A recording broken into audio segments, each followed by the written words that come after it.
السلام علیکم ناظرین. نن به زه د نارنج په باره کې یو څو خصوصیات وښیم چې دا د ګریلو استعمال او د ګریلو علاجونو لپاره ډېر فایدهمند ثابت کیږي.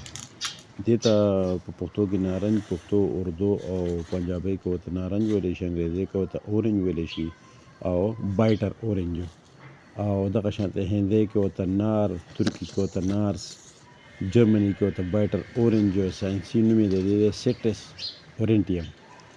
نو دا ښکاري ډېر ارزانه او ډېر کېږي په اسانه، خو فواید د دې ډېر زیات دي. نو لهٰذا د دې د غریب ملکونو لپاره دا ډېر فایدهمند دی.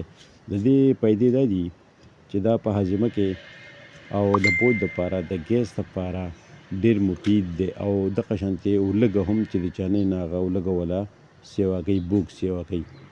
دې نه علاوه د دې قهوه چې کوم دی نو د زړه د مرض دپاره ډېره کار کوي. جلابي اثر د جلابو ځکه اثر لري او د زړه د مرض لپاره ډېر ښکلی کار کوي.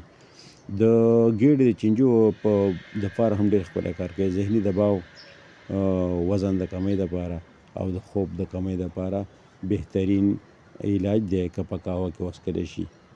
د بدن د چهرې د صفایۍ، د چهرې د ښکلوالي دپاره او د چمک دپاره او د دانو دپاره او د سر د خشکۍ دپاره هم په دې کې الله تعالی ډېر خاصیت اچولی دی او ډېر بهترین کار کوي.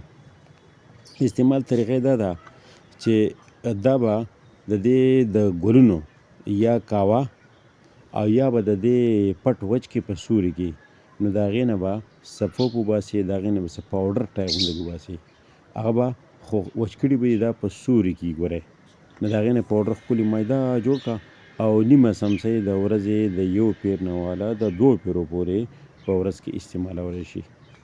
او یا وړوکې چلکه د هغې وچه چلکه چې کوم دی نه به راوالې اوبه خوټ کړې او اوبه یې څښې. د مخ د صفا کولو دپاره د عرق ګلاب سره یې میلاو کړه او د 15 منټه پورې په خپل مخ باندې دغه کړه، په هفته کې 2 پیرې دا چلکه چې کوم دی نو دا استعمالوه او اوبه یې یخوه او څښئ. دا چلکه چې فرض کړه ګرمه شي نو 15 منټ پورې دا ته وخوټ کړې، نو دا به لږې شي، نو د ګیلاس یو نیم ګیلاس نه به پیاله جوړه شي، نو دا به بیا څښې. دغه شان د معدې د ګیس دپاره او د بدهضمۍ دپاره، د ګیس او د دړ او د پړسوب او د ډکار دپاره یو اوبه به وخوټ کړې د 5 نه 7 منټه پورې، او د هغې نه به یو کپ اوبه جوړې شي، نو دغه به وڅښې. که بیا هم پیدا نه کوله نو دا مهرباني به وکړې چې د دغه سره به یې میلاو کړي د ګبین سره، نو ډېر مفید او ته به حیران کن پیدې به درکړي. د خشک او د سختې پخانې دپاره، لکه سړی وچ قبض چې ورته موږ وایو، د هغې دپاره که د سوم سره میلاو شي او یا د شیز سره میلاو شي او د شپې د وده کېدو نه مخکې دا وڅښلی شي یا وخوړی شي، که پاوډر یا که اوبه یې، نو ډېره فایده ورکوي.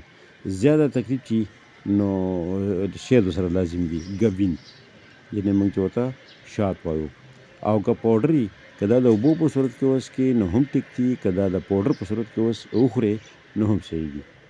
که څوک وایي چېرې دا دې باندې تحقیق نه دی شوی، نو دا په یورپي ملکونو کې په فرانس، اټلي، سپین، جرمني، برطانیه، جاپان، امریکا کې هم استعمالیږي، او هلته کې ورته د هربل میډیسن په نظر باندې ګوري، اگر چې دلته کې ورته موږ خو صرف د ډاکټرانو عادت یو او ورځو بس. خو یوه مهرباني به کوئ چې امراض قلب والا، د زړه مریضان، د بي پي والا او حامله خواتین دې به لږ احتیاط کوي. که فرض کړه سایډ افیکټ کوي نو فوراً یې پرېږدئ. السلام.